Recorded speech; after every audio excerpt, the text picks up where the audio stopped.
O, sino ba nagsasabi na walang chips dito sa bahay? O, di ba? Ang dami-daming chips kaya. Hindi kami nawawalan ng chips dito. Akala nyo lang, hindi nga lang ako ang bumibili ng chips.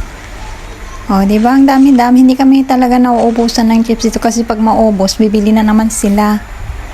Ayan, guys. Ang mga unhealthy na pagkain, di ba? Ayan. O, Don Ariston, gusto mo? Kuha ka na. Ang dami-dami, oh. Ayan. Tapos, hindi pa rin nauubos yung mga chips na galing dun sa Thailand dati. Mga spicy chips. Ayaw ko nun. Ito, oh, yun, oh. Hindi yan mga spicy. Oh, di ba? Ang dami-dami. So, kuha na kayo, guys. Pampulutan. Mama Monster. Yan, pinakagusto nilang mga chips. Hindi kasi ako nabili ng chips kasi ayaw ng boss ko na lalaki ng chips. Ang bumibili ng chips yung amo kong babae. Yun kasi mahilig sa mga ganyan. Mahilig din siya sa mga unhealthy na food.